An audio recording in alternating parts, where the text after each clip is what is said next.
एक समय उत्तर प्रदेश केवल 3 चीजों के लिए प्रसिद्ध था: ताजमहल, राजनीति और अपराध।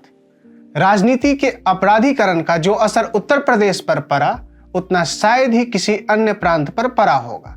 इसका प्रमुख कारण था कुछ अवसरवादी राजनीतिज्ञों द्वारा अपराधियों का सार्वजनिक संरक्षण, जिसके बल पर यूपी में वे खुलेआम उपद्रव फैलाते थे, और अतीक अहमद इसके प्रत्यक्ष प्रमाण हैं। नमस्कार, टीएफआई पर आपका हार्दिक स्वागत है और मैं प्रत्युष माधव अन्वेषण कराऊंगा अतीक अहमद के संपूर्ण इतिहास का और कैसे इलाहाबाद के गलियारों से कभी वो यूपी की सत्ता को अपने इशारों पर नचाते थे। तो आइए अविलंब आरंभ करते हैं। हाल ही में अतीक अहमद को उसके कर्मों का परिणाम भुगतना पड़ रहा है।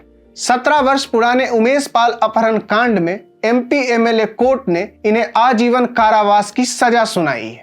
अपहरण मामले की सुनवाई को लेकर अतीक अहमद को गुजरात के साबरमती जेल से प्रयागराज लाया गया, तो वहीं उसके भाई अशरफ को बरेली सेंट्रल जेल से प्रयागराज लाया गया। दोनों भाइयों को नैनी जेल के हाई सिक्योरिटी बैरक में रखा गया है।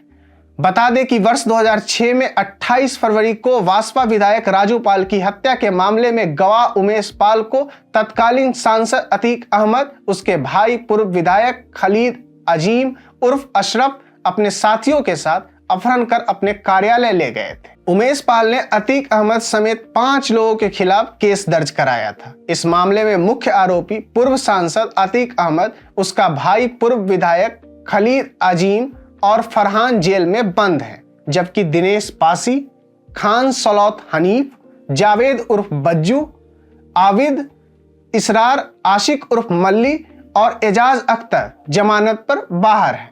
परंतु अतीक का ऐसा भी क्या वर्चस्व था जिसके पीछे प्रयागराज में लोग उसका नाम लेने से पूर्व कई बार सोचते थे। 1962 में 10 अगस्त को इसका जन्म हुआ था। इसके पिता फिरोज टांगा चलाकर परिवार संभालते थे, लेकिन अतीक के तो कुछ और ही शौक थे। कभी पहलवानी में अपना हाथ आजमाने वाला अतीक 1989 में राजनीति में अपना कदम रखता है। रंगदारी, अपहरण, लूटपाट, मानव तस्करी, आप जो बोलिए, इसने सब किया है और सब में अपना हाथ आजमाया है। परंतु ये इतना स्वच्छंद होके ऐसी बर्बरता कैसे कर सकता था? कारण अस्पष्ट था: राजनीतिक संरक्षण।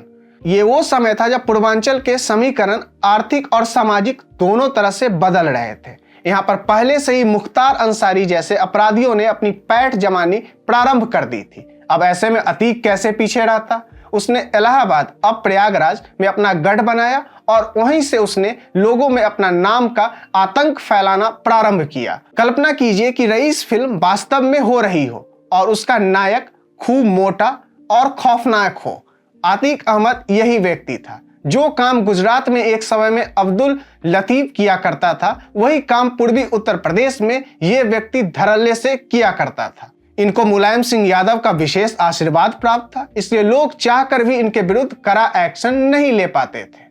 कुछ ही समय पूर्व इस पर अपने विचार साझा करते हुए यूपी के पूर्व डीजीपी ओम प्रकाश सिंह जी ने बताया कि कैसे अतीक का करियर शुरू होने से पूर्व ही खत्म हो सकता था। जब 1990 के आसपास यूपी पुलिस ने उसे धर दबोचने की पूरी व्यवस्था कर ली थी, परंतु ऐन वक्त पर उन्हें आदेश आया कि अतीक को हाथ भी नहीं लगाना। फिर क्या था? अतीक को मानो अपना आतंक फैलाने की खुली छूट मिल गई और लगभग 28 साल तक उसका आतंक लगभग संपूर्ण उत्तर प्रदेश में गूंजा। समाजवादी पार्टी की कृपा से महोदय 2004 में सांसद भी बने। इतना ही नहीं, जब अखिलेश यादव प्रथम बार मुख्यमंत्री बने तो लाख विरोध के बाद भी अतीक को गाजे बाजे के साथ अपना आतंक फैलाने के मानो लाइसेंस मिल गया। अतीक के खिलाफ अब तक 101 मुकदमे दर्ज हुए हैं। वर्तमान में कोर्ट में 50 मामले चल रहे हैं, जिनमें एनएसए, गैंगस्टर और गुंडा एक्ट के 1.5 दर्जन से अधिक मुकदमे हैं।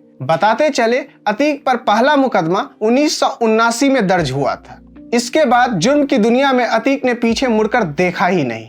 हत्या, लूट, रंगदारी, अपहरण के न जाने कितने मुकदमे इसके खिलाफ दर्ज होते रहे। और कमाल की बात तो यह है कि मुकदमे के साथ उसका राजनीतिक रुतबा भी बढ़ता रहा। 1989 में वो पहली बार विधायक हुआ तो जुर्म की दुनिया में उसका दखल कई जिलों तक हो गया। 1992 में पहली बार उसके गैंग को आईएएस 227 के रूप में सूचीबद्ध करते हुए पुलिस ने अतीक को इस गिरोह का सरगना घोषित कर दिया। 1993 के लखनऊ में गेस्ट हाउस कांड ने भी अतीक को काफी कुख्यात बनाया। गैंगस्टर एक्ट के साथ ही उसके खिलाफ कई बार गुंडा एक्ट की कार्रवाई भी हुई। एक बार तो उस पर NSA भी लगाया गया। लेकिन जब इसने योगी आदित्यनाथ को चुनौती देने की सोची तो वही इसने अपने जीवन की सबसे बड़ी भूल की। जो व्यक्ति दबाव में रहते हुए CAA, NRC के विरोध के नाम पर उपद्रव मचाने वालों की कमर तोड़ दे और मुख्तार अंसारी के पूरे गैंग की कमर तोड़ दे, वो ऐसे व्यक्ति से क्या डरेगा। ऐसे में जब उमेश पाल की हत्या का प्रकरण सामने आया तो अखिलेश यादव ने इसका लाभ उठाते हुए योगी सरकार को घेरने का प्रयास किया, पर उल्टे योगी आदित्यनाथ ने अतीक से सपा के नाते की पोल खोलते हुए अखिलेश की धज्जियां उड़ा दी और संकल्प लिया माफियों को जड़ से उखाड़ कर ही दम लेंगे। सुनने में आ रहा है कि जब अतीक को साबरमती जेल से प्रयागराज लाया जा रहा था तो किसी ने उन्हें ले जाने वाली गाड़ी में यूपी में बाबा बजा दिया। इतने में अतीक की सिट्टी पिट्टी गूल हो गई और इस बात पे जाने क्यों गैंग्स ऑफ वासेपुर का वो डायलॉग स्मरण आता है, अरे अभी से आराम से देख, आराम से देख, आराम से देख। आपको हमारा वीडियो कैसा लगा कमेंट सेक्शन में अवश्य बताएं। बहुत बहुत धन्यवाद।